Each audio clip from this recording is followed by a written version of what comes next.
ಚುನಾವಣೆ ನಡೆಸ್ತಾ ಇರೋದು ಅವರಪ್ಪ ಸಾರಥಿ. ಇಲ್ಲಿ ನಾವು ಕಾಂಗ್ರೆಸ್ ಪಾರ್ಟಿ, ನಾವು ಕುಮಾರಸ್ವಾಮಿಗಲ್ಲ ಸಾಫ್ಟ್ ಆಗಕ್ಕೆ ಸಾಧ್ಯ ಇಲ್ಲ. ಸೊ ಕುಮಾರಸ್ವಾಮಿಯವರ ನಡವಳಿಕೆ, ಕುಮಾರಸ್ವಾಮಿಯವರ ಮಾತು, ಕುಮಾರಸ್ವಾಮಿಯವರ ಏನು ಒಂದು ಅದನ್ನು ಬೇರೆ ಪದದಲ್ಲಿ ನಾನು ಹೇಳಲಿಕ್ಕೆ ಹೋಗಲ್ಲ.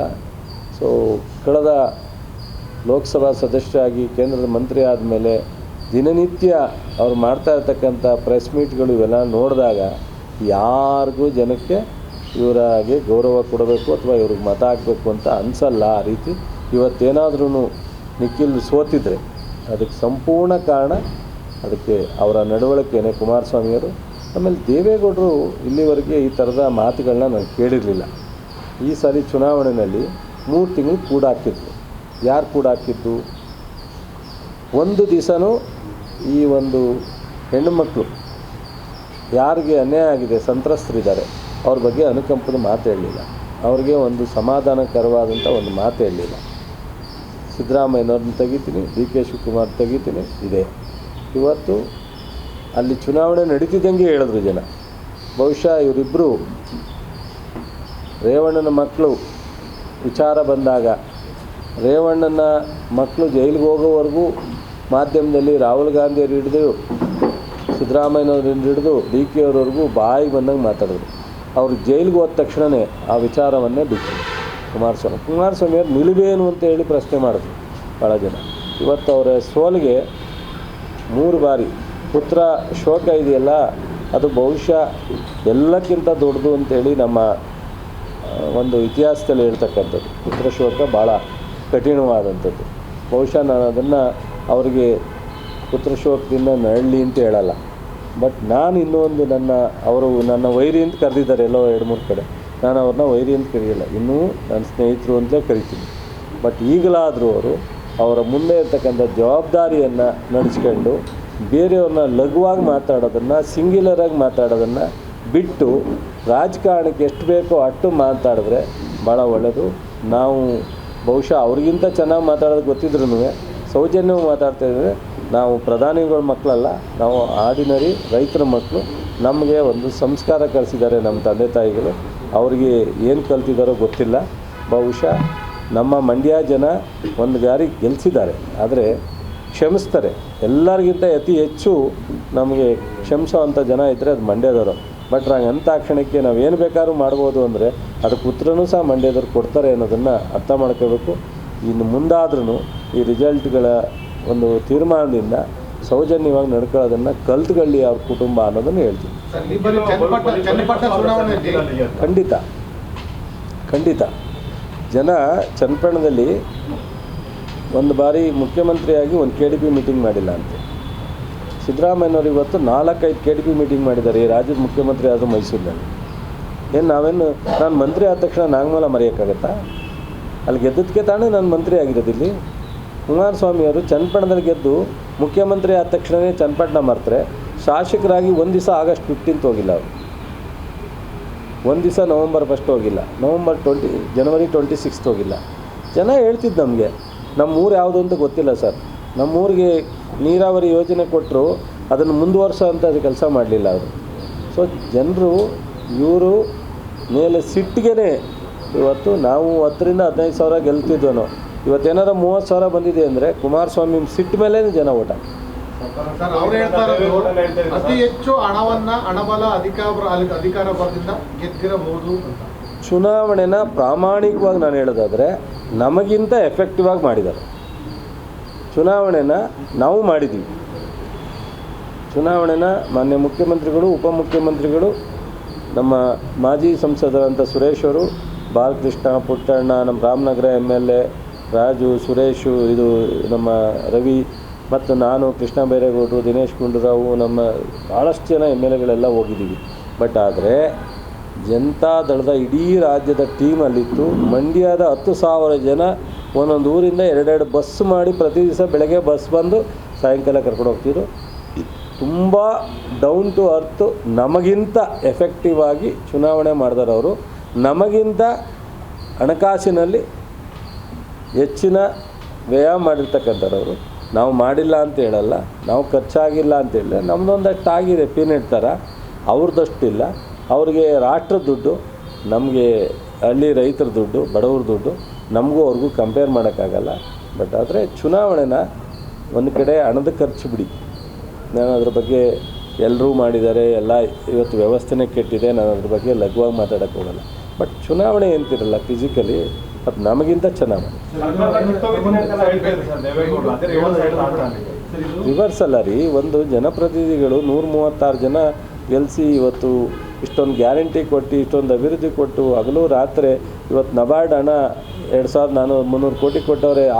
9,000 ಕೇಳಿದ್ರೆ 5,500 ಕೊಟ್ಟಿದ್ದ ಇದನ್ನು ಅಂತ ಕೇಳಕ್ಕೆ ಹೋದರೆ ಅವರು ನಮ್ಮ ಕೈಲಿ ಇದಾಗಲ್ಲ ಅನ್ನೋ ಮಟ್ಟಕ್ಕೆ ನಮಗೆ ಉತ್ತರ ಕೊಡ್ತಾರೆ. ನಾವು ಇಷ್ಟು ಒಳ್ಳೆ ಕೆಲಸ ಮಾಡೋರಿಗೆ ಸರ್ಕಾರ ತೆಗಿತೀವಿ, ದುರಾಂಕಾರ ಮುರಿತೀನಿ ಅಂತ ಅಂದರೆ ದೇವೇಗೌಡರಂಥ ಬಾಯಿನಲ್ಲಿ ಇಂಥದ್ದು ಬರಬೇಕಾ? ದೇವೇಗೌಡರು ವಯಸ್ಸೇನು, ದೇವೇಗೌಡರ ನಾಯಕತ್ವ ಏನು, ದೇವೇಗೌಡರು ಒಬ್ಬರು ಮಾಜಿ ಪ್ರಧಾನಿ ಬೇಕಾಗಿದೆಯಲ್ಲ ದೇವೇಗೌಡರಿಗೆ? ಅವಶ್ಯಕತೆ ಇತ್ತಾ? ನಾವೆಲ್ಲ ಅವ್ರಿಗೆ ಗೌರವಿಸ್ತೀವಿ. ನಮ್ಮನ್ನು ಯಾಕೆ ವೈರಿಗಳ ಥರ ನೋಡಬೇಕು? ಅವರು ನಮ್ಮನ್ನು ಯಾಕೆ ಸಿಟ್ಟು ಮಾಡ್ಕೋಬೇಕು? ಅವ್ರ ಮಗ ಮಾಡ್ತಾರೆ ಅಂದ ತಕ್ಷಣಕ್ಕೆ ಇವ್ರು ಯಾಕೆ ಆ ಥರ ನೋಡಬೇಕು? ಅವ್ರ ಮಗನಿಗೂ ನಮಗೂ ರಾಜಕೀಯವಾಗಿ ಭಿನ್ನಾಭಿಪ್ರಾಯ ಇರ್ಬೋದು, ಇವ್ರನ್ನ ನಾವು ಗೌರವಿಸ್ತೀವಲ್ಲ. ರಾಜಕಾರಣ ಮಾತಾಡಲಿ, ಚುನಾವಣೆ ಮಾಡಲಿ, ಮೊಮ್ಮನಿಗೆ ಚುನಾವಣೆ ಓಟ್ ಕೇಳಲಿ. ಬಟ್ ಆದರೆ ಎಲ್ಲರೂ ನಮ್ಮನ್ನು ಈ ಕೆಟ್ಟ ರೀತಿಯಲ್ಲಿ ನೋಡ್ತಕ್ಕಂಥ ಸೂಕ್ತ ಅಲ್ಲ. ಜನ ಅದನ್ನು ಎಲ್ಲ ಟೈಮ್ನಲ್ಲೂ ಒಪ್ಪಲ್ಲ. ಈ ಕ್ಷೇತ್ರದಲ್ಲಿ ಜಾತಿ ಸಮೀಕರಣ ಪ್ರಚಾರ ಸಂದರ್ಭ ಒಕ್ಕಲಿಗರು, ಇತರ ಜಾತಿಯವರು ಹೀಗೆಲ್ಲ ಚರ್ಚೆ ಆಯಿತು. ಕುರುಬರು, ಲಿಂಗಾಯತರು, ಕುರುಬರು ಮತ್ತು ಮುಸ್ಲಿಮರ ಚರ್ಚೆ ಆಯಿತು. ಈ ಬಾರಿ ಈಗ ಬಸ್ ಒಕ್ಕಲಿಗರು ಕೈ ಹಿಡಿದಿದ್ದಾರೆ ಯೋಗೇಶ್ವರ್ಗೆ ಇಲ್ಲ, ನೀವು ಅಲ್ಲಿ ರಿಸಲ್ಟ್ ನೋಡಿದ್ರೆ ಗೊತ್ತಾಗುತ್ತೆ. ಲೇಟಾಗಿ ಬೂತ್ ವೈಸ್ ತರಿಸ್ಕೊಳ್ಳಿ. ಅತ್ಯಂತ ಭಾಳ ಹೆಚ್ಚು JDSಗೆ ಪ್ರಬಲವಾಗಿ ಶಕ್ತಿ ಇದ್ದಂಥದ್ದು 3 ಜಿಲ್ಲಾ ಪಂಚಾಯತಿ, ಮಳೂರು, ಬೇವೂರು. ನನಗೆ ಹೇಳಿದ್ರು ಚುನಾವಣೆ ಟೈಮ್ನಲ್ಲಿ ಈಕ್ವಲ್ ಬರುತ್ತೆ ಅಂತ ಹೇಳಿದ್ರು. ನಾನು ನೆಮ್ತಾ ಇರಲಿಲ್ಲ, ಅದು ಹೆಂಗೆ ಸಾಧ್ಯ ಅಂತ. ಇಲ್ಲ ಅಣ್ಣ, ನೀವು ನೋಡಿ ಬೇಕಾದ್ರೆ ನಮ್ಮ ಉದಯ್ ಒಂದು ಇನ್ಚಾರ್ಜ್ ಇದ್ದ, ನಮ್ಮ ಗುಂಡೂರಾವ್ ಇದ್ದರು, ಬಾಲು ನಮ್ಮ ಮಾಗಡಿ ಬಾಲು ಇದ್ದರು, ನಾನಿದ್ದಿದ್ದು ಒಂದು ಸ್ವಲ್ಪ ಹಿಂದೆ ಸಾತೂರು ಕ್ಷೇತ್ರಕ್ಕೆ ಸೇರಿದ್ದು, ಅದೊಂದು ಸ್ವಲ್ಪ ಕಾಂಗ್ರೆಸ್ಸಿಗೆ ಫೇವರ್ ಆಗಿರೋದು ಅಂತ. ಆ 3 ಜಿಲ್ಲಾ ಪಂಚಾಯತಿ ಭಾಳ ಫೇವರ್ ಆಗಿದೆ. ಏನೇ ಫೇವರ್ ಆಗಿದ್ರು ಈಕ್ವಲ್ ತರ್ತೀವಿ, ಅಥವಾ 1,000-2,000 ಅವ್ರಿಗೆ ಲೀಡ್ ಬರ್ಬೋದು ಅಂತ. ಈಗ ಆ ಪರಿಸ್ಥಿತಿನೇ ಬತ್ತು. ಒಕ್ಕಲಿಗರು ಇರೋವಂಥ ಪ್ರಾಮುಖ್ಯ ಏನಾಗುತ್ತೆ, ಮಂಡ್ಯ ಜಿಲ್ಲೆಯಲ್ಲಿ ಅತ್ಯಂತ ಒಕ್ಕಲಿಗರು ಹೆಚ್ಚಿಗೆ ಇರತಕ್ಕಂಥದ್ದು ನಾಗಮಂಗಲ. ಅದು ಬಿಟ್ಟರೆ ಮದ್ದೂರು, ಒಂದು ಸ್ವಲ್ಪ ಚನ್ನಪಟ್ಟಣ. ಈ ಹಳೇ ಮೈಸೂರು ಭಾಗದಲ್ಲಿ ಒಕ್ಕಲಿಗರು ಮತದಾರರು ಹೆಚ್ಚಿರ್ತಕ್ಕಂಥದ್ದು, ಪ್ರಭಾವ ಇರ್ತಕ್ಕಂಥದ್ದು ಒಂದು ಚನ್ನಪಟ್ಟಣ, ಒಂದು ನಾಗಮಂಗಲ, ಒಂದು ಮದ್ದೂರು. ಇನ್ನೆಲ್ಲ ಕಡೆ ಒಂದು ಸ್ವಲ್ಪ ಅಷ್ಟೊಂದು ಇಲ್ಲ. ಆದರೆ ಚನ್ನಪಟ್ಟಣದಲ್ಲಿ 1 ಲಕ್ಷಕ್ಕೂ ಹೆಚ್ಚು ಜನ ಒಕ್ಕಲಿಗರಿದ್ದಾರೆ. ಅದರಿಂದ ಇವರು ಈ ಥರ ಅಂತ ಒಕ್ಕಲಿಗರು ಈ ಸಲ ನಾವು 35% ಎಕ್ಸ್ಪೆಕ್ಟ್ ಮಾಡಿದ್ದ 50% ಓಟ್ ಹಾಕಿದ್ದೆ.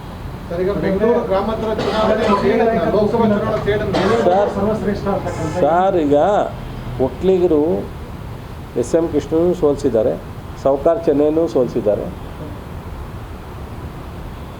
ದೇವೇಗೌಡರನ್ನು ಸೋಲಿಸಿದ್ದಾರೆ ಹಾಸನದಲ್ಲಿ ಪ್ರೈಮ್ ಮಿನಿಸ್ಟರ್ ಆಗಿ ಅವರು ಹೋದಾಗ.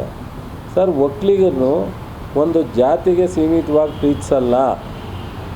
ನಮ್ಮ ಸಮಾಜ, ನಮ್ಮ ಬಾಲಗಂಗಾಧರ ಸ್ವಾಮೀಜಿಗಳು ಎಲ್ಲ ಮಠಕ್ಕೆ ಪ್ರೋತ್ಸಾಹ ಮಾಡಿದಂಥವ್ರು. ಸಣ್ಣ ಪುಟ್ಟ ಸಮಾಜದ ಎಲ್ಲ ಮಠದ ಸ್ವಾಮೀಜಿಗಳನ್ನ ದೀಕ್ಷೆ ಕೊಟ್ಟಂಥವ್ರು, ಅವರಿಗೆ ಒಂದು ಆರ್ಥಿಕ ಶಕ್ತಿಯನ್ನು ಕೊಟ್ಟಂಥವ್ರು. ಈಗ ನಮ್ಮ ಊರಿನಲ್ಲಿ ನಮ್ಮ ಸಮಾಜ ಇದೆ, ಅಲ್ಲಿರ್ತಕ್ಕಂಥವ್ರು ಎಲ್ಲನೂ ಅಣ್ತಂದಿರ್ತಾರೆ ನೋಡ್ತಾರೆ. ಅವರು ಎಲ್ಲ ದಲಿತರು ಇರ್ಬೋದು ಅಥವಾ ಹಿಂದುತ್ವ ವರ್ಗದವ್ರು ಇರ್ಬೋದು. ಎಲ್ಲನೂ ಮೊನ್ನೆ ಮುಸ್ಲಿಮ್ಸ್ ಏನೋ ಮಾತಾಡಿದ್ದಾರೆ, ನಮಗೆ ಹೆಚ್ಚು ಈ ಭಾಗದಲ್ಲಿ ನಮಗೆ ಪರವಾಗಿ ನಿಲ್ತಿದ್ದಾರೆ ಒಕ್ಕಲಿಗರು ಅನ್ನೋದನ್ನು ಕೆಲವು ಕಡೆ ಮಾತನಾಡಿದ್ದಾರೆ. ನಮ್ಮಲ್ಲಿ ಆ ಥರ ಇಲ್ಲ. ಬಟ್ ಆದರೆ ಕುಮಾರಸ್ವಾಮಿಗೆ ಒಂದು ಸ್ವಲ್ಪ ಹಲವಾರು ಕಾರಣಗಳು, ಅದನ್ನು ಅವರು ಒಪ್ಪಕ್ಕೆ ರೆಡಿ ಇಲ್ಲ. 99ರಲ್ಲಿ ನಾನು ಗೆದ್ದೆ, MLA ಆಗಿದೆ, ಅವ್ರು ಸೋತಿದ್ರು. ಇಲ್ಲಿಂದ ಮೈಸೂರು ಗಂಟ ಹೋಗೋ ಮದುವೆಗೆ ಸುತ್ತಾಡಿದ್ದು ಬಂದು ನಮ್ಮ LHL ಕೂತ್ಕೊಳ್ಳೋದು ನಮ್ಮ ಜೊತೆಯಲ್ಲಿ.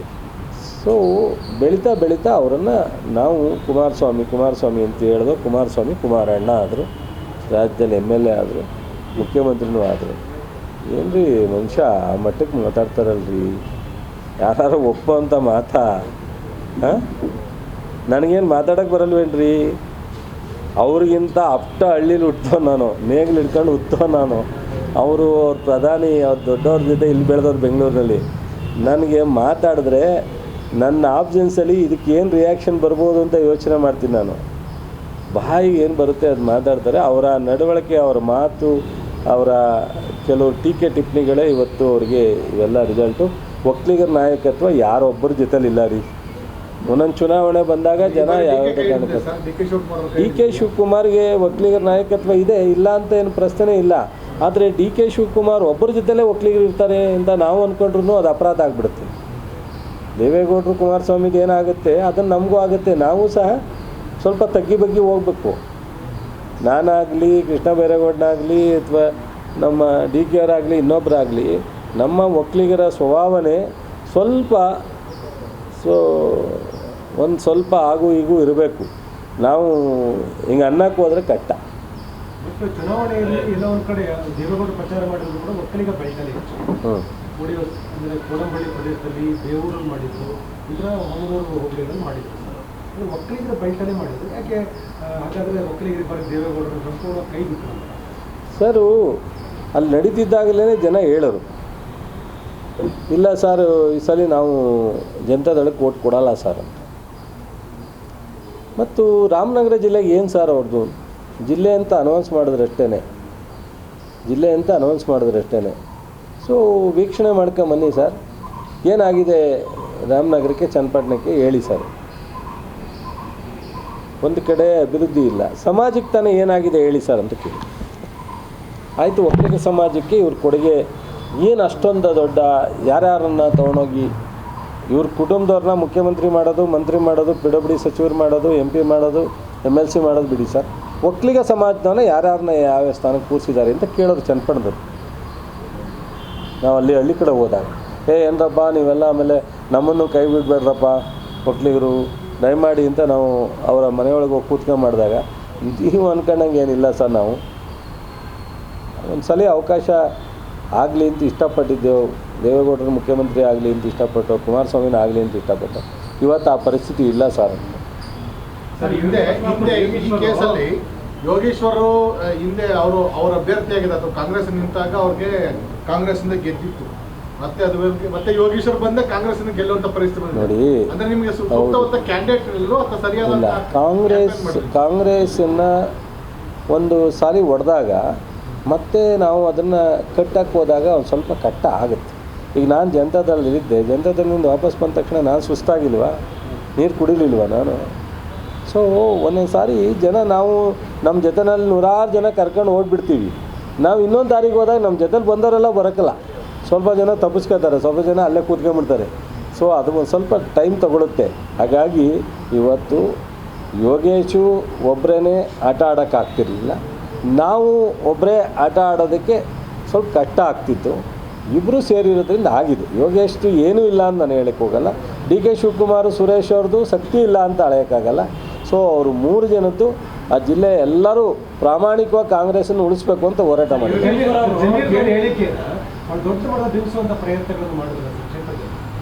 ಸರು ಹೌದು, ಹೊರಗಡೆ ಚರ್ಚೆ ಆಗಿದೆ ಆ ವಿಚಾರ ಅಷ್ಟೇ.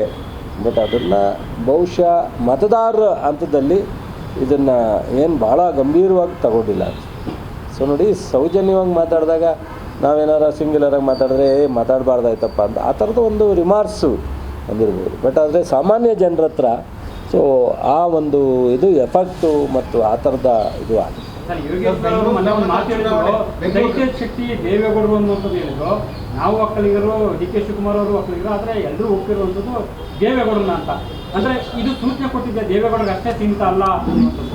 ದೇವೇಗೌಡರನ್ನ ನಾನೇ ಒಪ್ತೀನಿ ಅಂದಮೇಲೆ ನಾನು ಕಾಂಗ್ರೆಸ್ ಒಬ್ಬ ಮಂತ್ರಿ ದೇವೇಗೌಡರನ್ನ ಒಪ್ಪದೇ ಬೇರೆ, ಮತ ಹಾಕದೆ. ದೇವೇಗೌಡರು ಹಿರಿಯೋರು ಅಂತ ಗೌರವ ಕೊಡ್ತೀವಿ. ದೇವೇಗೌಡರನ್ನ ಹಿರಿಯೋರು, ರಾಜಕೀಯ ಮುತ್ಸದಿ, ಮಾಜಿ ಪ್ರಧಾನಿ ಅಂತ ಗೌರವ ಕೊಟ್ಟ ತಕ್ಷಣವೇ ಒಕ್ಕಲಿಗರೆಲ್ಲ ಅವ್ರು ಹೇಳೋದ ಕಡೆನೇ ಹಾಕಬೇಕು ಅಂತ ಡಿ ಕೆ ಶಿವಕುಮಾರು ಮುಂದೆ ಭವಿಷ್ಯದ ಒಬ್ಬ ರಾಜಕಾರಣಿ. ಡಿ ಕೆ ಶಿವಕುಮಾರು ಒಬ್ಬ ಉಪಮುಖ್ಯಮಂತ್ರಿ ಆಗಿದ್ದಾರೆ, ನೀರಾವರಿ ಸಚಿವರಿದ್ದಾರೆ, ಬೆಂಗಳೂರು ಸಚಿವರಾಗಿದ್ದಾರೆ. ಸೊ ಹಲವಾರು ಅಭಿವೃದ್ಧಿಗೆ ಬೆಂಗಳೂರು ಗ್ರಾಮಾಂತರಕ್ಕೆ ಅದನ್ನು ದಕ್ಷಿಣ ಜಿಲ್ಲೆಯಾಗಿ ಮಾಡಬೇಕು ಅಂತ ನಿಂತಿದ್ದಾರೆ. ಸ್ವಲ್ಪ ರಾಮನಗರ ಜಿಲ್ಲೆಗೆ ಶಕ್ತಿ ತುಂಬುವಂಥ ಕೆಲಸವನ್ನು ಮಾಡ್ತಾರೆ. ಅವ್ರ ಜೊತೆಲಿ ಯೋಗೇಶ್ವರ್ ಗೆಲ್ಲಿಸಿದ್ರೆ ಪೂರ್ಣ ಪ್ರಮಾಣದಲ್ಲಿ ಅಭಿವೃದ್ಧಿ ಆಗುತ್ತೆ ಅನ್ನೋದು ಸಹ ಇವತ್ತು ಭಾಳ ಮುಖ್ಯವಾಗಿ. ಇನ್ನು ಬಹುಶಃ ಮುಖ್ಯಮಂತ್ರಿಗಳು ನೀವು ಕಂಡಂಗೆ 5 ಗ್ಯಾರಂಟಿ ಸಮರ್ಪಕವಾಗಿ ನಾವು ಕೊಟ್ಟಿದ್ದೀವಿ.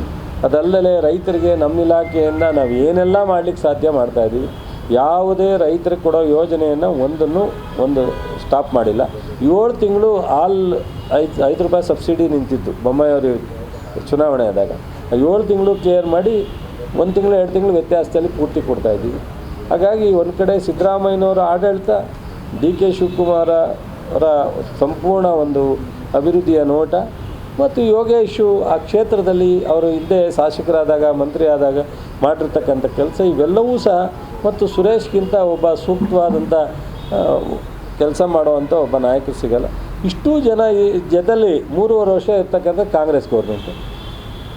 ಕುಮಾರಸ್ವಾಮಿ ಅವ್ರ ಮಗನ ಕೆಲಸ ಏನಾಗುತ್ತೆ ಸರ್? ಈ ಬಾರಿ ಯೋಗೀಶ್ವರ್ ಬದಲಾಗಿ ಸುರೇಶ್ ಟಿಕೆಟ್ ಕೊಟ್ಟಿರೋ ಒಂದು ಅವಕಾಶ ಸಿಕ್ಕಿತ್ತು ಅಂತ ಒಂದು. ಎರಡನೇದು ಬೆಂಗಳೂರು ಚುನಾವಣೆ, ಬೆಂಗಳೂರು ಗ್ರಾಮಾಂತರ ಚುನಾವಣೆ, ಲೋಕಸಭಾ ಚುನಾವಣೆ ಸೋಲಿಗೆ ನೀವು ಸೇಡು ತೀರಿಸ್ಕೊಂಡ್ರ ಈ ಚುನಾವಣೆಯಲ್ಲಿ? ಹೆಂಗೆ ಸೇಡಲ್ಲ ಅದು. ಚುನಾವಣೆ ಬಂದಾಗ ನಾವೇನು ಬೇಕು ಅಂತ ಬಯಸಿದ್ವಿ ಚುನಾವಣೆನ. ಲೋಕಸಭೆಯಲ್ಲಿ ನಾವು ಸೋತಿದ್ದು. ಇವರು ಶಾಸಕರಾಗಿ ವಿರೋಧ ಪಕ್ಷದಲ್ಲಿ ಇದ್ಕೊಂಡು ಈ ರಾಜ್ಯದ ಒಳ್ಳೆ ಕೆಲಸ ಮಾಡ್ಬೋದಾಯಿತು. ಅವಾಗ ಈ ಚುನಾವಣೆನೇ ಬರ್ತಿರ್ಲಿಲ್ವಲ್ಲ. ಇವರು ಬೇಕಂದಾಗ ನಾನು ಇಷ್ಟ ಬಂದಂಗೆ ರಾಮನಗರದಲ್ಲೂ ಹಿಂಗೆ ಲೋಕಸಭೆಗೆ ಹೋದರು. ನಾನು ಸೋತಿದ್ದೆ ಲೋಕಸಭೆಗೆ ಹೋದೆ, ಪುಟ್ಟರಾಜ ಸೋತಿದ್ದ ಲೋಕಸಭೆಗೆ ಹೋದ. ಇವರೇ ಯಾಕೆ ಇವ್ರಿಗೆ ಅಧಿಕಾರದ ಹುಚ್ಚು. ಕುಮಾರಸ್ವಾಮಿ ಅವರು ಇಲ್ಲಿ ಗೆದ್ದರು, 120 ಬರ್ತದೆ, ನಾನು ಮುಖ್ಯಮಂತ್ರಿ ಆಯ್ತೀನಿ ಅಂದರು. ಇಲ್ಲಿ ಬರಲಿಲ್ಲ 19. ತಕ್ಷಣಕ್ಕೆ ಕೇಂದ್ರ ಸರ್ಕಾರ ಹೇಗೋ ಮೋದಿ ನಾಯಕತ್ವದಲ್ಲಿ ಬರುವಂಥ ಅವಕಾಶ ಇದೆ, ತಡಿಯಪ್ಪ ಹೋಗೋಣ ಅಂತ. ಏನು ಇವ್ರದ್ದು ಆರ್ಭಟ? ಎಲ್ಲೆಲ್ಲಿ ಇರ್ತದಲ್ಲ ಅಧಿಕಾರ ಹುಡ್ಕೊಂಡು ಹೋಗೋದೇ ಕೆಲಸ.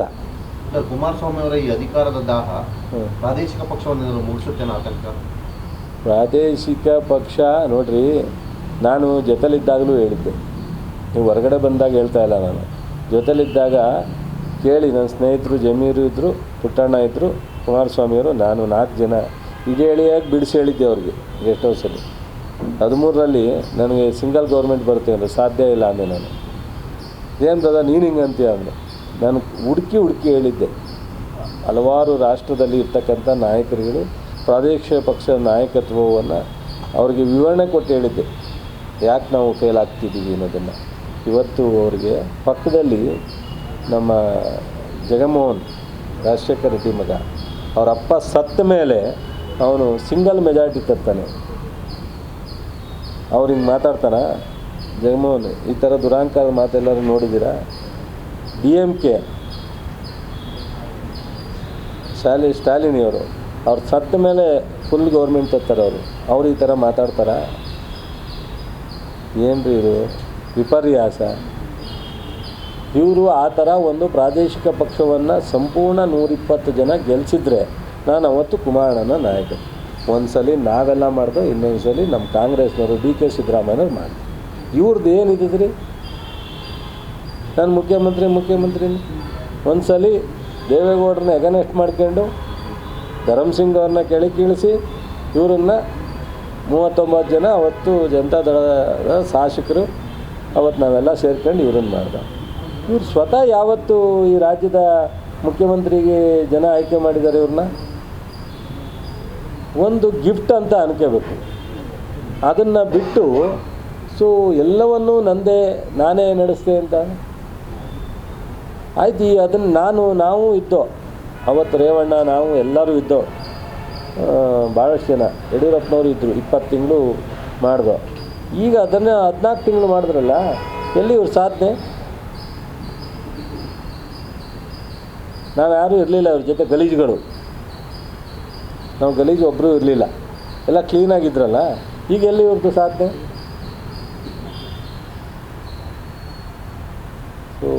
ಸರ್, ಕಾಂಗ್ರೆಸ್ಸಲ್ಲಿ ಒಂದಷ್ಟು ರಾಜಕೀಯ ಸ್ಥಿತ್ಯಂತರಗಳಿಗೆ ಕಾರಣ ಆಗುತ್ತೆ ಈ ಫಲಿತಾಂಶ ಅನ್ನುವಂಥ ಮಾತನ್ನು BJP ತಿಳಿಸ್ತಾ ಇದೆ. ಇದು ಯಾವ ರೀತಿ ಅನ್ನಿಸುತ್ತೆ? ಈಗ ಅವ್ರಿಗೇನಾಯಿತು ಅಂತ ನೋಡ್ಕೋಬೇಕಲ್ಲ. ಈಗ BJP ಕೊನೆ ಪಕ್ಷ ಅವ್ರ ಸೀಟ್ ಉಳಿಸ್ಕೊಂಡಿದ್ರು.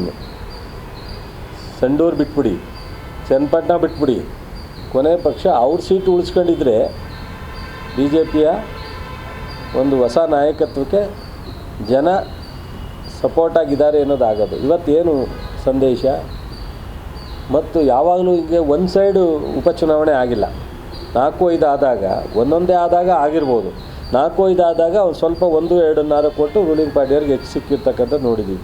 ಈ ಥರ 3-3 ಎಲ್ಲೂ ಉಪಚುನಾವಣೆಯಲ್ಲಿ ಇತಿಹಾಸ ಇಲ್ಲ. ಇವತ್ತು BJPಯವ್ರನ್ನ ದೂರ ಇಟ್ಟು ಇದು 12 ಜನ ನಾನೇ ಗೆಲ್ಲಿಸ್ತೋರು ಅಂತ ಹೋಗಿ 2 ಸೀಟು MP ಆಗಿ ಮಂತ್ರಿ ಆದರು. ನಿಮ್ಗೆ ಅದು ಒಂದು ಕಾರಣ ಅಲ್ವಾ? ಹಳೆ ಮೈಸೂರಿನಲ್ಲಿ 14 ಜನಕ್ಕೆ 12 ಜನ ಅಲ್ಲಿ 12ಕ್ಕೆ 7 ಜನ, ಅಲ್ಲಿ 7 ಜನ ಗೆದ್ದರು, ಇಲ್ಲಿ ಇದು 12 ಜನ ಗೆದ್ದರು. ನೀವು ಉತ್ತರ ಕರ್ನಾಟಕದಲ್ಲಿ BJP ಸ್ಟ್ರಾಂಗ್ ಇದ್ದಂಥದ್ದಲ್ಲಿ ನೀವು ಕಡಿಮೆ ಗೆದ್ದಿದ್ದೀರಾ. ನಾನು ಇಲ್ಲಿ BJP 12 ಜನ ಗೆಲ್ಲಲಿಕ್ಕೆ ನಾನೇ ಕಾರಣ ಅಂತ ಕುಮಾರಸ್ವಾಮಿಯವರು ಮೋದಿಯವರಿಗೆ, ಅಮಿತ್ ಶಾ ಅವರಿಗೆ ವರದಿ ಕೊಟ್ಕೊಂಡು ಒಳ್ಳೆಯ ಮಂತ್ರಿ ಸ್ಥಾನವನ್ನು ತಗೊಂಡ್ರು. ಆ ಹಿನ್ನೆಲೆಯಲ್ಲೇ ಯೋಗೇಶ್ಗೆ BJPಯವರು ಸೀಟನ್ನು ಕೊಡಬೇಕು ಅಂದಾಗ ನನ್ನ ಸೀಟು ನನ್ನ ಮಗನಿಗೆ ಕೊಡ್ತೀನಿ ಅಂತೇಳಿ ಕೊಟ್ಟರು. ಏನಾಯ್ತು ಇವತ್ತು? ಏನು ಹೇಳ್ತಾರೆ ಮೋದಿಯವರಿಗೆ? ಇವರ ಮಗನಿಗೆ ಟ್ರಾನ್ಸ್ಫರ್ ಮಾಡೋಕ್ಕಾಗದೇ ಇದ್ದವ್ರು ಓಟನ್ನು MP ಎಲೆಕ್ಷನ್ ಮಾಡೋರ. MP ಎಲೆಕ್ಷನಲ್ಲಿ ಹಲವಾರು ಕಾರಣಕ್ಕೆ ಮೋದಿಯವರು BJPಯವ್ರು ಗೆದ್ದಿರ್ಬೋದು, ಆದರೆ ಕುಮಾರಸ್ವಾಮಿಯಿಂದನೇ ಅಂತ ಹೇಳ್ಕೊಂಡ್ರಲ್ಲ, ಅದಕ್ಕೆ ಈಗ ಉತ್ತರ ಹೇಳ್ಬೇಕಲ್ಲ ಅವರು. ಸರ್, ಲಾಸ್ಟ್ ಟೈಮ್ ನೀವು ಒಂದು ಆರೋಪ ಮಾಡಿದ್ರಿ, ಕುಮಾರಸ್ವಾಮಿ ಅವರು ಇಲ್ಲಿ ಕೈಗಾರಿಕೆಯನ್ನು ದುಡ್ಡು ವಸೂಲು ಮಾಡಿ ದುಡ್ಡು ತಂದು ಹಂಚಿದ್ದಾರೆ ಅಂತ. ನೀವು ಅದಕ್ಕೆ ಈ ಬರೀ ಸಾಕ್ಷಿ ಕೊಡ್ತೀರಾ, ಅಥವಾ ಈ ಸಂದರ್ಭದಲ್ಲಿ ಆ ದುಡ್ಡನ್ನು ಹಂಚಿದ್ದಕ್ಕೆ ಎವಿಡೆನ್ಸ್ ನಿಮ್ಮ ಹತ್ರ ಇದೆಯಾ? ಸಾಕ್ಷಿ ಕೊಡೋವಂಥ ಟೈಮ್ ಬಂದಾಗ ಕೊಡೋಣ. ಅವರು ಇಲ್ಲಿವರೆಗೆ 1.5 ವರ್ಷದಲ್ಲಿ ಹಲವಾರು ಹೇಳಿದಾರಲ್ಲ, ಯಾವ್ದಾರ ಒಂದಕ್ಕೆ ಸಾಕ್ಷಿ ಕೊಡಲಿ, ಅವಾಗ ನಾವು ಕೊಡೋಣ. ಒಂದಕ್ಕೆ ಸಾಕ್ಷಿ ಕೊಡಲಿ ಅವರು. ಅಲ್ಲ, ಅವ್ರು ಕೊಟ್ಟಿಲ್ಲ, ನೀವು ಗಾಳಿಯಲ್ಲಿ ನಾವು ಗಾಳಿಲಿ ಗುಂಡಾರಿಸಿಲ್ಲ. ಸಾಕ್ಷಿ ಕೊಡಲಿ ಒಂದೇ ಸಲ. ನಾವು ಯಾಕೆ ಬಿಡುಗಡೆ ಮಾಡ್ಬೇಕು? ಇನ್ನೂ ಟೈಮ್ ಇದೆ. ಈಗಲೇ ಮುಗಿದೋದ್ರೆ ಪಿಕ್ಚರ್ ಮುಗ್ಸೋಕ್ಕಾಗಲ್ಲ, ಇನ್ನೂ ಟೈಮ್ ಇದೆ. ಇನ್ನೂ ಪಿಕ್ಚರ್ ಇಡೀ ಚುನಾವಣಾ ಪ್ರಚಾರದಲ್ಲಿ ಮೈತ್ರಿ ಪಕ್ಷದ ಎಲ್ಲ ನಾಯಕರು ಮುಖ್ಯಮಂತ್ರಿಗಳ ಮೇಲಿರುವಂಥ ಮೂಢ ಪ್ರಕರಣಗಳು ಪ್ರಸ್ತಾಪ ಮಾಡಿದ್ದಾರೆ. ಇದರ ಒಂದು ಫಲಿತಾಂಶದ ಬಗ್ಗೆ ಅದರ ಬಗ್ಗೆ ವಿಶ್ಲೇಷಣೆ ನೋಡಿ. ನಮ್ಮ ಭಾರತ ದೇಶದಲ್ಲಿ ಯಾವುದೇ ಚುನಾವಣೆ ನಡೆದರೆ ಒಂದು ಮ್ಯಾಂಡೇಟ್ರಿ ಅಂತ ಹೇಳಿ ನಾವು ಬಯಸ್ತೀವಿ. ಡೆಮಾಕ್ರಸಿನಲ್ಲಿ, ಕಾನ್ಸ್ಟಿಟ್ಯೂಷನಲ್ಲಿ ಇರ್ತದೆ. ಅಲ್ಟಿಮೇಟ್ ನಾವು ಅವ್ರನ್ನ ಅಕ್ಸೆಪ್ಟ್ ಮಾಡ್ತೀವಿ. ಮುಕ್ತಾಯ, ಅವ್ರ ದೋಷ ಮುಕ್ತಾಯ ಅಂತ ಅನ್ಕೋತೀವಿ. ಕಾನೂನು ಒಂದು ಕಡೆ, ನ್ಯಾಯಾಲಯಗಳ ತೀರ್ಪು ಒಂದು ಕಡೆ, ಆದರೆ ಜನತಾ ನ್ಯಾಯಾಲಯ ತೀರ್ಪು ಅಲ್ಟಿಮೇಟ್ ಅಂತ ಹೇಳ್ತೀವಿ ನಾವು. ಇವತ್ತು ಇದು ಏನೂ ಕೇಸಲ್ಲ ಅಂತ ಹೇಳಿ ಖಾಸಗಿಯಾಗಿ ಮಾತಾಡೋನಾಗ BJP ಲೀಡ್ರು ಮಾತಾಡ್ತಾರೆ, ಮಾಧ್ಯಮದವರು ಮಾತಾಡ್ತಾರೆ, ಆದರೆ ಅಧಿಕೃತವಾಗಿ ಯಾರೂ ಅದನ್ನು ಹೇಳಲಿಕ್ಕಾಗಲ್ಲ. ಆದರೆ ಈ ಮೂಡಾ ಕೇಸು BJP ಮತ್ತು ಜನತಾದಳದ ಪಿತೂರಿಯ ಒಂದು ಕೇಸ್ ಅಂತ ಅನ್ನೋದನ್ನು ನಾವು ಹೇಳ್ತಾ ಬಂದೋ. ಈಗ ಜನನೂ ಸಹ ಅದನ್ನು ನಮಗೆ ಸಂಪೂರ್ಣವಾಗಿ ಸಿದ್ದರಾಮಯ್ಯನವ್ರ ಕೇಸು ಏನೂ ಅಲ್ಲ, ಇದು BJP ಮತ್ತು ಜನತಾದಳದವ್ರು ಇಬ್ಬರೂ ಸೇರಿ ಈ ಸರ್ಕಾರನ ಅಸ್ಥಿರತೆಗೊಳಿಸಲಿಕ್ಕೆ ಸಿದ್ದರಾಮಯ್ಯನವ್ರಿಗೆ ಒಂದು ಕಳಂಕ ಹಚ್ಚಲಿಕ್ಕೆ ಮಾಡಿದಂಥ ಪ್ರಯತ್ನ ಅಂತ. CM ಆಗಿದ್ರೆ ಇನ್ನೂ ಸ್ಟ್ರಾಂಗ್ ಆದ್ರೆ ಸರ್ ಈ ಫಲಿತಾಂಶದಿಂದ? CM ಸ್ಟ್ರಾಂಗ್ ಆದರೂ, ಸರ್ಕಾರನೂ ಸ್ಟ್ರಾಂಗ್ ಆಯಿತು, ಕಾಂಗ್ರೆಸ್ಸು ಸ್ಟ್ರಾಂಗ್ ಆಯಿತು. DK ಶಿವಕುಮಾರ್ ಕಾಂಗ್ರೆಸ್ ಅಂದರೆ DK ಶಿವಕುಮಾರ್ ಅಲ್ವ ಅಧ್ಯಕ್ಷರು? ಪ್ರದೇಶ್ ಕಾಂಗ್ರೆಸ್ ಅಧ್ಯಕ್ಷರು ಹೇಳಿ. ಸರ್, ಕೇವಲ 3 ಉಪಚುನಾವಣೆಗಳ ಗೆದ್ದ ಕಾರಣಕ್ಕೋಸ್ಕರ ನಿಮ್ಮ ಮೇಲೆ ವಕ್ಫ್ ಇರ್ಬೋದು, ಅಥವಾ ಮುಡಾ ಪ್ರಕರಣ ಇರ್ಬೋದು, ಅಥವಾ ಬೇರೆ ಬೇರೆ ಪ್ರಕರಣ, ವಾಲ್ಮೀಕಿ ಪ್ರಕರಣ ಇರ್ಬೋದು, ನೀವೊಂದು ರೀತಿ ಮೈ ಮರೆಯೋದು ಬೇಡ. ನೀವು ನಿಮ್ಮಲ್ಲಿ ಆಗಿರುವಂಥ ಹಗರಣ ಒಪ್ಕೊಂಡು ಸರಿಪಡಿಸ್ಕೊಂಡು ಹೋಗ್ತೀರಾ, ಅಥವಾ ನಾವು ಗೆದ್ದಿದ್ದೀವಿ, ಜನ ಮ್ಯಾಂಡೇಟ್ ಕೊಡ್ತೀವಿ ಮುಂದುವರಿತೀರಾ? ನಾವು ದುರಾಂಕಾರ ಮಾತಾಡೋದೇ ಇಲ್ಲ. ಆದರೆ ನಾವು ಈ ಹಗರಣದಲ್ಲಿ ಯಾರೂ ಭಾಗಿಯಿಲ್ಲ. ವಕ್ಫ್ ಕೇಸಲ್ಲೂ ನಮ್ಮ ಪಾತ್ರ BJPಯವ್ರು ಜಾಸ್ತಿ ಇದೆ. BJPಯವರೇ ಮಾಡಿದ್ದು. ಈಗ 1-2 ನಮಗೆ ಮಿಸ್ಸಾಗಿ ಖಾತೆಗಳಾಗಿರ್ಬೋದು. ಹೆಚ್ಚಿನ ಖಾತೆ ಬದಲಾವಣೆ ಆಗಿರೋದು BJP ಕಾಲದಲ್ಲೇ, ತೀರ್ಮಾನ ಆಗಿರ್ತಕ್ಕಂಥದ್ದು BJP ಕಾಲದಲ್ಲೇ.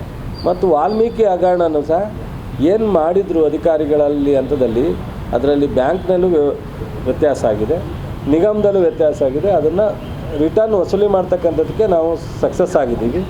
ಸೊ ಕೇಸ್ ನಡೀತಾ ಇದೆ. ಕೇಸನ್ನು ನಾವು ಏನು ತೀರ್ಮಾನ ಕೊಡುತ್ತೋ ಕೋರ್ಟು, ನ್ಯಾಯಾಲಯ ಅದನ್ನು ಅಕ್ಸೆಪ್ಟ್ ಮಾಡ್ತೀವಿ. ಅದ್ರ ಬಗ್ಗೆ ನಮ್ಮದೇ ತಕರಾಲ ಇಲ್ಲ.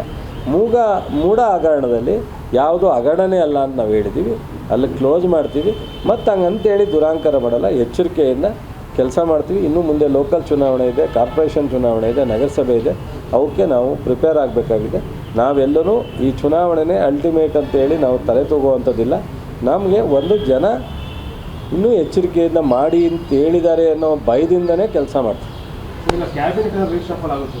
ಯಾವುದಿಲ್ಲ, ಪಕ್ಷದವ್ರು ತೀರ್ಮಾನ ಗೊತ್ತಿಲ್ಲ. ಅದು ಸಿದ್ದರಾಮಯ್ಯನವರು ಉಂಟು, ಪಕ್ಷದ ಅಧ್ಯಕ್ಷರು ಉಂಟು, ರಾಷ್ಟ್ರೀಯ ನಾಯಕರು ಉಂಟು. ಮೈತ್ರಿ ಮೇಲೆ ಎಫೆಕ್ಟ್ ಆಗುತ್ತೆ ಸರ್ ಈ ರಿಸಲ್ಟು? ಮೈತ್ರಿಯಲ್ಲಿ ಕೂಡ ಬಿರುಕು ಆ ಥರದ ಸರ್ ನೋಡಿ, ನಾಳೆ ಏನಾದರೂ ನಮಗೆ ನಮ್ಮ ಸರ್ಕಾರ ಇನ್ನೊಂದು ಸಲ ರಿಪೀಟ್ ಆಗ್ತೀವಿ ಅನ್ನೋ ಕಾನ್ಫಿಡೆನ್ಸ್ ಇದೆ. ಯಾಕೆ ಅಂದರೆ ಬಿ ಜೆ ಪಿನಲ್ಲಿ ಇವತ್ತು ಭಿನ್ನಾಭಿಪ್ರಾಯ ಇದೆ. ಅದು ಸರಿ ಮಾಡೋಕ್ಕೆ ಅವ್ರ ಕೆಲಸ ಸಾಧ್ಯನೇ ಇಲ್ಲ. ಯಡಿಯೂರಪ್ಪ ಬೇರೆ, ವಿಜೇಂದ್ರ ಬೇರೆ. ಈಗ ನಿಖಿಲ್ ಕುಮಾರಸ್ವಾಮಿ ಯಾಕಾದದ, ಕುಮಾರಸ್ವಾಮಿ ದೇವೇಗೌಡರು ಯಾಕಾದದ, ಸಾಧ್ಯ ಇಲ್ಲ. ವಿಜೇಂದ್ರ ಯಡಿಯೂರಪ್ಪ ಆಗಕ್ಕೆ ಸಾಧ್ಯ ಇಲ್ಲ. ಯಡಿಯೂರಪ್ಪನ ಲೀಡರ್ಶಿಪ್ಪೇ ಬೇರೆ, ವಿಜೇಂದ್ರನ ಲೀಡರ್ಶಿಪ್ಪೇ ಬೇರೆ. ಆದರೆ ಇವತ್ತೇನು ನಮ್ಮ ವಿಜಯಪುರದ ಯತ್ನಾಳ್ ಲೀಡರ್ಶಿಪ್ಪಲ್ಲಿ ಏನು ಹೊಗೆ ಆಡಿದೆ, ಅದು ಹೊಗೆ ಕ್ಲೋಸ್ ಮಾಡಲಿಕ್ಕೆ ಸಾಧ್ಯ ಇಲ್ಲ. ಈ ಭಿನ್ನಾಭಿಪ್ರಾಯ ಚುನಾವಣೆ ಅವರಿಗೆ ಶಕ್ತಿ ಕೊಡಲಿಕ್ಕೆ ಸಾಧ್ಯ ಇಲ್ಲ. JDS ಯಾವತ್ತಾರು ಹೋದ್ಲು 83 ಇಲ್ಲಿವರೆಗೆ ಒಂದು ವಿಶ್ವಾಸದಲ್ಲಿ ಆ ಅವಧಿ ಮುಗಿಸಿರ್ತಕ್ಕಂಥದ್ದು ಇತಿಹಾಸ ಇದೆಯಾ? ಸಾಧ್ಯನೇ ಇಲ್ಲ. ಹೆಗ್ಡೆಯವರಿಂದ ಹಿಡಿದು ಇಲ್ಲಿವರೆಗೆ ಯಾವತ್ತೂ ಅದು ಹೆಂಗೆ ಬಿ ಜೆ ಪಿಯವ್ರ ಜೊತೆ ಕುಮಾರಸ್ವಾಮಿಯವರು ಸಂಪೂರ್ಣವಾಗಿ ವಿಶ್ವಾಸದಲ್ಲಿ 3.5 ವರ್ಷ ಇರ್ತಾರೆ ಅನ್ನೋ ನಂಬಿಕೆ ನನಗಿಲ್ಲ. ಇದರಿಂದ ಅವ್ರು ಯಾವುದು ಭಾಳ ಸ್ಪೀಡಲ್ಲಿ ಹೋಗ್ತಾವ್ರೆ. ಸ್ಪೀಡು ಎಷ್ಟೆಷ್ಟು ಬೇಗ ಕಟ್ಟಾಗುತ್ತೆ. ನಮಗೆ ಮುಂದೆ ನಾವು ಇನ್ನೂ ಎಚ್ಚರಿಕೆಯಿಂದ ಕೆಲಸ ಮಾಡ್ತೀವಿ. ನಾವು ಯಾವುದೇ ಕಾರಣಕ್ಕೆ ದುರಹಂಕಾರದ ನಡವಳಿಕೆಯನ್ನು ತೋರಿಸಲ್ಲ. ಮುಂದಿನ ಸರ್ಕಾರನೂ ನಾವೇ ತರ್ತೀವಿ. ಸೊ ನಮ್ಮ ಕಾಂಗ್ರೆಸ್ ಸರ್ಕಾರವೇ ಈ ರಾಜ್ಯದಲ್ಲಿ ಇರುತ್ತೆ. ಒಂದಷ್ಟು ಡೆವಲಪ್ಮೆಂಟ್ ಕೆಲಸ ಈಗ ನಾವು ಏನೇ ಮಾಡ್ತಾಯಿದ್ರು ಕಳೆದ 5 ವರ್ಷದ ಫೈನಾನ್ಷಿಯಲ್ ಅನ್ಡಿಸಿಪ್ಲಿನ್ ಇದೆಯಲ್ಲ, ಅದು ಸೊ ನಮ್ಗೆ ಸ್ವಲ್ಪ ತೊಂದರೆ ಆಗಿರ್ಬೋದು. ಇನ್ನೊಂದು ವರ್ಷದೊಳಗಡೆ ಸರಿ ಮಾಡ್ಕೊಂಡು ಇನ್ನೂ ಪಿಕಪ್ ಮಾಡ್ತೀವಿ. ಸಿದ್ದರಾಮಯ್ಯನವರು ಅದನ್ನು ಎಫೆಕ್ಟಿವ್ ಆಗಿ ಮಾಡ್ತಾಯಿದ್ದಾರೆ. ಮುಂದೆ ನಾವು ಒಳ್ಳೆಯದು.